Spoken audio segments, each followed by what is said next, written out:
একজন অকৃতজ্ঞ প্রিয় মানুষ মনের যা ক্ষতি করতে পারে হাজার শত্রু মিলেও কিন্তু তা করতে পারে না। সবাইকে শুভ সকাল জানিয়ে মনিরাস ওয়ার্ল্ড থেকে আমি মনিরা একটা লাইফস্টাইল ব্লগ নিয়ে আবারও হাজির হয়ে গেলাম। আসসালামু আলাইকুম, সবাই কেমন আছেন? আশা করছি যে যেখান থেকে আমাকে দেখছেন দেশে এবং দেশের বাহিরে বসে সবাই অনেক বেশি ভালো আছেন। আমরাও আলহামদুলিল্লাহ বেশ ভালো আছি। সকালবেলায় পরিষ্কার একটা কিচেন থেকে আপনাদের সাথে আজকের ভিডিওটা শুরু করলাম। রাতের বেলায় একটু ঘুমাতে দেরি হলেও বা একটু কষ্ট হলেও যদি কিচেনটা ক্লিন করে ঘুমানো যায়, সকালে উঠে কিন্তু অনেকটাই স্বস্তি বোধ হয়। যেমন এখন আমি সকালবেলা কিচেনে এসে আমার তেমন একটা কাজ নেই, একটু পানি খেয়ে নিচ্ছি, এরপরে আমি আমি শুধু চুলাটা অন করব। এক চুলায় চা বসিয়ে দিব, আরেক চুলায় হচ্ছে আইমানের টিফিন রেডি করব। এখন কিন্তু অনেক সকালবেলা। আর রাতের বেলা আমি কিচেনটা দেখেন খুব সুন্দর করে ক্লিন করে পরিষ্কার করে নিজে কিন্তু ন্যাপথলিন দিয়ে রেখেছি যেন কোনো পোকামাকড় না আসে। আর যে হাঁড়ি পাতিলগুলো খালা ওয়াশ করবে সেগুলো একটা ঝুড়িতে নিচে জমিয়ে রেখেছি, ঝুড়িটা শুধু বাইরে নিয়ে যাবে। এই তো আইমানের টিফিনটা বের করে নিলাম ফ্রিজ থেকে। রাতের বেলায় মেরিনেটও করে রেখেছি। রাতের বেলায় অনেক কাজ গুছিয়ে রাখলে সকালটা অনেক আরামেই কাটে। আরামে কাটে বলতে একটু পেরেশানি মুক্তভাবে কাটানো যায়। এক চুলায় আমি আইমানের বাবার জন্য চা বসিয়ে দিয়েছি, আরেক চুলায় আমি চিকেন ফ্রাই করে নিচ্ছি। আইমানের স্কুল আছে, আইমানের বাবা আইমানকে নিয়ে যাবে। আজকের দিনটা ছিল বৃহস্পতিবার। তো বৃহস্পতিবার সারাদিন কি করেছি, আমাদের কেমন গেল এবং ব্যস্ততায় ভরা একটা দিন আপনাদের মাঝে শেয়ার করব আজকের ভিডিওতে। আশা করছি আপনাদের সবার কাছে অনেক বেশি ভালো লাগবে আজকের ভিডিওটা। যদি ভালো লাগে ভিডিওটি, প্রথমেই একটা রিকোয়েস্ট করে নিচ্ছি, একটা লাইক দিয়ে ভিডিওটি কন্টিনিউ করবেন। আর যারা আমার চ্যানেলটিতে নতুন এসেছেন তারা কিন্তু অবশ্যই চ্যানেলটিকে সাবস্ক্রাইব করে রাখবেন পরবর্তী ভিডিওটা দেখার জন্য।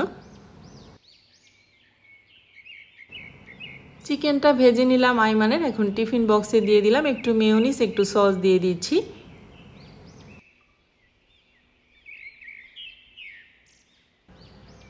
আর ওইদিকে হচ্ছে ওর বাবাকে চা দিয়ে দিলাম, বিস্কিট দিয়ে দিলাম। আর সেই সাথে ওর বাবা খালি পেটে কিছু ওষুধ খায়, সেগুলোও দিয়ে দিয়েছি। এক হাতেই কিন্তু আমি দুই দিকেই সামলাচ্ছি। এদিকে আবার আইমানকে ঘুম থেকে উঠানোর চেষ্টা করছি। আমি একটু আগে থেকে ডাকি, আস্তে আস্তে করে উঠাই। হঠাৎ করে বাচ্চাদেরকে ঘুম থেকে ডেকে উঠানোটা আমার পছন্দ না। মনে হয় যেন ওদের সারাটা দিন ভালো যাবে না বা মাথায় খারাপ লাগবে, এরকমটা আমার সবসময় মনে হয়। এজন্য আমি আমার সব আপুদেরকেও বলি বাচ্চাদেরকে একটু আগে থেকে একটু হালকা হালকা করে ডেকে উঠানো উচিত। হঠাৎ করে একটা বাচ্চাকে ঘুম থেকে উঠালে কিন্তু বাচ্চার ব্রেনে প্রেশার পড়ে আমার কাছে মনে হয়। তাই আমি আইমানকে 6:30 থেকে হালকা হালকা করে একটু ডাক দিতে থাকি, আব্বু আব্বু বলি। তারপরে দেখা যায় 6:40-এর দিকে আবার ডাকি। এরকম করে ও উঠে তারপরে ফ্রেশ হয়। সকালবেলা যেহেতু স্কুলে যাওয়ার আগে কোনো রকম ব্রেকফাস্ট করে না, কিচ্ছুই খেয়ে যেতে চায় না, সেজন্য ওর খুব একটা সময় লাগে না রেডি হতে। এই তো আইমান রেডি হয়ে গেছে, আইমানের বাবাও রেডি হয়ে বের হয়ে গিয়েছে। গেটটা খুলে দিলাম। আর এই যে বাপ বেটাকে হেলমেট দিয়ে দিলাম, এখন ওরা চলে যাবে আল্লাহর নাম নিয়ে। আপনারাও সবাই দোয়া করবেন যেন সহি সালামতে যেতে পারে, আবার সুস্থভাবে বাসায় ফিরতে পারে। একজনের একটা কমেন্ট এসেছে যে এত পাখির ডাক কিচিরমিচির ভালো লাগে না। এখন কি করব বলেন, এখানে অনেক পাখির ডাক কিচিরমিচির, খুব সুন্দর একটা ওয়েদার থাকে সকালবেলায়।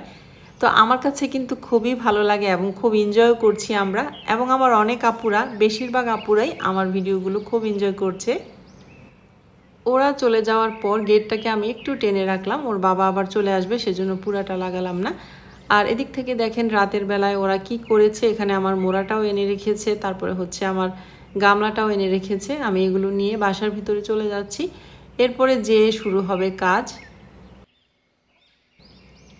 প্রথমে আমি যে কাজটা করে নিচ্ছি বাসায় ঢুকে আইমান যাওয়ার পর, সেই কাজটা হচ্ছে ওয়াশিং মেশিনে কাপড় দিয়ে দিচ্ছি। আর ওই দিক থেকে আমার খালাও চলে এসেছে। খালা হচ্ছে হাঁড়ি পাতিলগুলো সব বাইরে নিয়ে চলে গেছে। বাইরে নিয়ে একদম ভালো করে ক্লিন করে তারপরে শুধু ঝুড়িটাকে আবার এনে কিচেনে রেখে দিবে। এটা কিন্তু অনেক সুন্দর সুবিধা আমার কাছে মনে হয়। আমিও কিন্তু আমার বাড়িতে এরকম নিচে একটা হাউস রাখবো, যেন খালার কাটা কোটা ধোয়া দাই এগুলা করতে সুবিধা হয়। এটা কিন্তু ভীষণ সুবিধা, এতদিনে বুঝতে পেরেছি। কিচেনের সিঙ্কের উপরে দেখা যায় অনেক শব্দ হয় বা সিঙ্কটাও একটু দাগ পড়ে যায়, হাঁড়ি পাতিল, বড় হাঁড়ি পাতিল ওয়াশ করা যায় না। খোলামেলা জায়গায় ওয়াশ করতে কিন্তু সুবিধা। আর কাজের খালারা কিন্তু এটা অনেক ভালোও ফিল করে, খুব রিল্যাক্স মোডে তারা কাজ করতে পারে। তাই আমিও কিন্তু আমার বাড়িতে নিচতলাতে এরকম একটা ওপেন জায়গা রাখবো, যেখানে খালা হাঁড়ি পাতিল ওয়াশ করতে পারে বা কাটাকুটা করতে পারে বা একটু ইজিলি কাজ করতে পারে আর কি, হেল্পিং হ্যান্ড।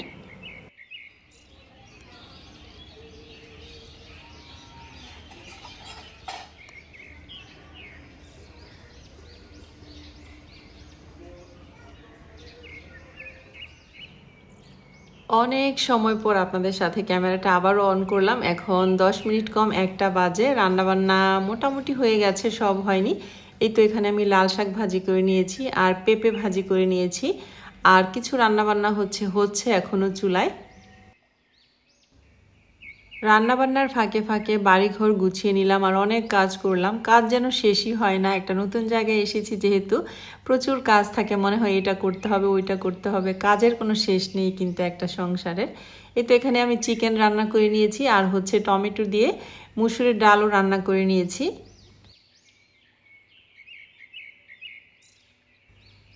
আর এখন চুলায় বসিয়ে দিয়েছি ভাত। বড় একটা পাতিলে ভাত বসিয়েছি, এটা তুলির, আমার পাতিল না, তুলির কিচেন থেকে নিয়ে এলাম। আর আমার ভাতের পাতিলে আমি 1 কেজি গরুর দুধ একটু জাল করে নিলাম, ঘন করে, একদম মোটা একটা সর পড়ে আছে। আপনাদেরকে দেখাচ্ছি, এই যে দেখেন, মাশাআল্লাহ অনেক সুন্দর হয়ে কিন্তু সর পড়ে গরুর দুধটা। আর আজকে 1 কেজি দুধ জাল দেওয়ার কারণটাই কিন্তু এখনো বলা হয়নি। আজকে কিন্তু আনাবিয়া আরিয়ানা দুইজনের জন্য গরুর দুধটা জাল দিয়েছি। এরপরে আবারও অনেকক্ষণ পর আপনাদের সাথে ক্যামেরাটা অন করলাম। অনেক কাজ করছি, অনেক ব্যস্ততার মধ্যে আজকের দিনটা যাচ্ছে। কিছু ক্যামেরা ক্যাপচার করছি, কিছু করছি না। ওর বাবাকে এখানে খাবার দিয়ে দিলাম, শাক, পেঁপে ভাজি, ডাল, মুরগির মাংস। আজকের দুপুরের খাবারে ছিল আমাদের এটা।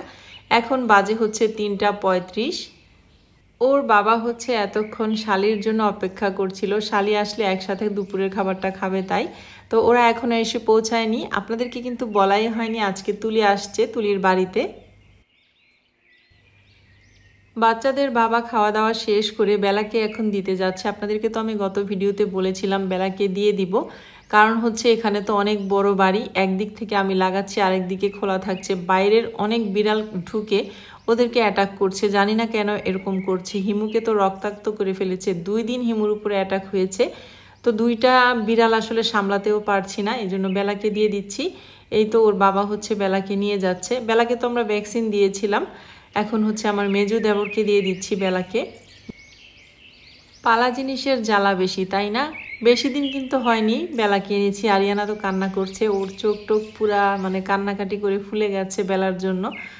এখন পরিস্থিতির শিকার আমরা, কি করব, বাইরের বিড়ালগুলো এসে অ্যাটাক করছে। যেহেতু বড় বাড়ি, একটু খোলামেলা পরিবেশ, ওরা আসলে এই পরিবেশে ওদেরকে আমি রাখতে পারছি না। এই যে বেলার জন্য কিন্তু মনটা খুবই খারাপ লাগছে। আর বেলাকে যখন দিয়ে আসে তখন নাকি বেলা ওর বাবাকে একদম খামচে ধরে রেখেছে, বেলা যেতে চায়নি। এটা শোনার পর আরো অনেক খারাপ লেগেছিল। এই তো ওর বাবা বেলাকে নিয়ে চলে গেল। বেলাকে তো নিয়ে গেতে গা, হ্যাঁ আমার জান, ওলে আল্লাহ, ওলে আল্লাহ লে, ওলে আমার কইজা। বোন চলে এসেছে বোনের বাড়িতে, আলহামদুলিল্লাহ অনেক বেশি খুশি খুশি লাগছে। আমাদের কিন্তু বৃহস্পতিবার দিন, শুক্র, শনি, এই 3 দিন আমাদের ঈদের দিন মনে হয়। তো যাই হোক, বোন আসার সময় রাস্তা থেকে আবার একটা তিতি নিয়ে এসেছে। আনাবিয়া তো তিতির খুব পাগল। আর এই যে এদের অবস্থা দেখেন, এরা স্কুল থেকে এসে কোনো রকম ড্রেসটা চেঞ্জ করেছে। আর আইমানও আজকে আইমানের খালামণির সঙ্গে এসেছে, স্কুল ছুটি হওয়ার পর খালামণির বাসায় ছিল এতক্ষণ। এখন খালামণির সাথে একসাথে উত্তরা থেকে চলে এসেছে। কবুতর ডাক দাও আনাবিয়া, তাতে দাবা ভাইয়া। হ্যাঁ তিতিটা কি করবা? হ্যাঁ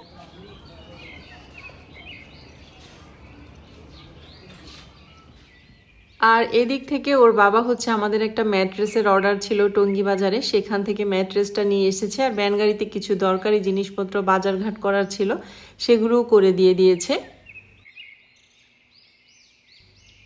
তো এই তো আমার এই বেডের জন্যই কিন্তু ম্যাট্রেসটা অর্ডার করেছিলাম। এটা 11,900 টাকা পড়েছে। এই পর্যন্ত আমার এই বেডের জন্য অনেকগুলো ম্যাট্রেস আমি নিয়েছি। একবার সোয়ান ফোম থেকে নিয়েছিলাম, আপনারা যারা আমার রেগুলার ভিউয়ার্স আছেন তারা দেখেছেন, কোনোটাই আমার জন্য পারফেক্ট না। এটা অর্থোপেডিক্স, এটা আবারও অর্ডার দিয়ে বানিয়ে আনলাম, দেখি এটার কি অবস্থা হয়, তবে মনে হচ্ছে ভালোই হবে। তো ভ্যান গাড়িওয়ালা মামা হচ্ছে ম্যাট্রেসটা খুব সুন্দর করে বিছিয়ে দিচ্ছে, এর উপরে 2টা তোষক দিয়ে দিচ্ছে। আইমান হচ্ছে মামাকে একটু হেল্প করছে। আমি আসলে টপার্স ব্যবহার করতে পারি না, ম্যাট্রেসের উপরে টপার্স আমার কাছে খুব একটা ভালো লাগে না, তাই আমি তোষকটাই ব্যবহার করি, তাই তোষক দিয়ে দিলাম। আর এদিক থেকে কি বাজারঘাট করে এনেছে আপনাদের সাথে একটু শেয়ার করার চেষ্টা করছি। নতুন বাসা, নতুন সংসার, কত কিছুর যে প্রয়োজন হচ্ছে। তো এই তো এখানে হারপিক আর বেশ অনেকগুলো ঝাড়ু একসাথে নিয়ে এসেছে। আমাদের ঝাড়ুগুলো একসাথেই নিয়ে আসা হয় টঙ্গী বাজার থেকে, 6টা বা কখনো 12টা নিয়ে আসে। তো এবার আমি বলেছি একটু কমিয়ে আনো। তো এই তো এখানে হচ্ছে ঘর ঝাড়ু, ঝুল ঝাড়ু, তারপরে হচ্ছে ফার্নিচার মোছার জন্য একটা ঝাড়ু নিয়ে এসেছে, আর বাথরুমের ব্রাশ টাশ আরও অনেক কিছু এনেছে। সব কিছু আসলে শেয়ার করতে পারিনি আপনাদের সাথে। আর এদিকে হচ্ছে বাজারঘাট করে আনা হয়েছে।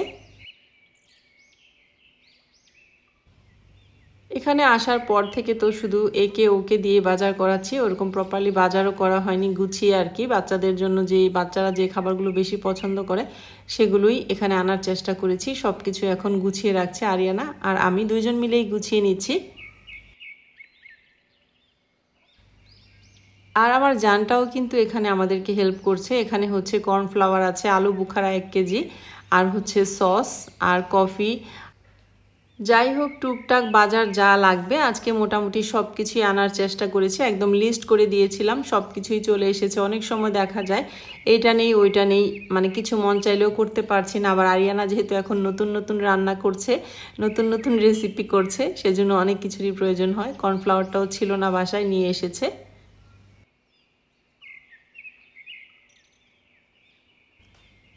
বাজারঘাট সব গুছিয়ে নেওয়ার পর বিছানাটাও একটু গুছিয়ে নিলাম, চাদর বিছিয়ে দিলাম। এরপর বাড়িঘর গুছগাছ করে একটু ঘরটাও ঝাড়ু দিয়ে নিয়েছি। মানে সারাদিনই কাজ চলছে, একটা সেকেন্ডও একটা জায়গায় বসার সময় নেই, এতটাই ব্যস্ত থাকতে হয় এখন। এরপরে যদি বিজনেসের কাজ করতে যাই তাহলে তো আমার নিজের জন্য বা রেস্টের জন্য কোনো সময়ই থাকে না। যদি সংসারটা সুন্দরভাবে করতে চাই, সারাদিন সংসারে সময় দিতে চাই, দেখা যায় বিজনেসের কাজে একটু হেরফের হয়ে যায়। আবার বিজনেসটা যদি প্রপারলি করতে চাই, দেখা যায় যে আবার সংসারের কাজে একটু হেরফের হয়ে যায়। Happy birthday. খাওয়াই দাও দুজন দুজন। 11ই অক্টোবর ছিল আজমাইনের বার্থডে। আজমাইনরা তখন উত্তরায় ছিল, আসেনি। তো আসার সময় তুলি আজমাইনের জন্য একটা কেক বানিয়ে নিয়ে এসেছে। আমরা সবাই মিলে কেকটা এখন কাটছি সন্ধ্যার পর। আর কেকটা ছিল কিন্তু ভাইরাল রসমালাই কেক, আমার খাওয়া বেস্ট কেক। এত মজার কেক আমি আর কখনো খাইনি। আমার বোনের বানানো প্রত্যেকটা কেক অনেক বেশি মজার হয়, কিন্তু এই কেকটা আমার কাছে বেশি ভালো লেগেছে। এরপরে আমাদের 2 বোনের ভাই এসেছে, এই তো আইসক্রিম নিয়ে এসেছে। আনাবিয়া কোনটা খাবে কোনটা রেখে আমি একটু ক্যামেরায় ক্যাপচার করে নিলাম। আর এই হচ্ছে আমার ভাই, আপনারা যারা ভিডিও দেখেন রেগুলার আমার, তারা কিন্তু জানেন। আর ভাইটা হচ্ছে আমার একটু অসুস্থ, অতিরিক্ত রিচ ফুড খেতে খেতে তার অবস্থা খুবই খারাপ, তাই এখন সে কোনো কিছুই খেতে চাচ্ছে না। কেকটা অফার করার পর সে মাপ চাইলো, বললো সে খাবে না। আরিয়ানা হচ্ছে এখানে নতুন একটা রেসিপি তৈরি করছে, রেসিপির নামও আমি জানি না, কিভাবে তৈরি করেছে সেটাও আমি জানি না। তবে আমি বললাম যে পুডিংয়ের রেসিপিটা সব আন্টিরা চেয়েছে, সব আপুরা চেয়েছে, তুমি ওই রেসিপিটা দিতে পারো। আর আমি যখন এটার রেসিপি নিতে চাচ্ছিলাম, ও যখন তৈরি করছিল তখন বলছে, মা তুমি তাকিয়ে থাকলে আমার লজ্জা লাগে। তো সেজন্য আর রেসিপি আমি ওরকম ক্লিয়ারভাবে কিছুই নিতে পারিনি, আপনাদের সাথে শেয়ার করতে চেয়েছিলাম। ও যেহেতু লজ্জা পায় সেজন্য আর করতে পারলাম না। এই তো জানি না এটার নাম কি, তবে খুব খেতে টেস্ট হয়েছিল। এভাবে সুন্দর করে বানিয়ে তারপর এখন তেলে ভেজে নিচ্ছে। আজকে সারাটা দিন কিন্তু আমাদের অনেক ব্যস্ততা এবং অনেক আনন্দে কেটেছে। আপনাদের সাথে যতটুকু শেয়ার করা যায় করেছি। আশা করছি আপনাদের কাছে ভিডিওটা ভালো লেগেছে। ভালো লাগলে লাইক, কমেন্ট, শেয়ার এবং সাবস্ক্রাইব করে ফেলবেন। আজকের মতো এখান থেকে বিদায় নিয়ে নিচ্ছি। যে যেখান থেকে দেখছেন সবার জন্য অনেক অনেক দোয়া আর ভালোবাসা থাকবে। আপনারাও আমাদের পরিবারের জন্য অনেক অনেক দোয়া করবেন। সবাই অনেক বেশি ভালো থাকবেন। আজকের মতো বিদায়, আল্লাহ হাফেজ।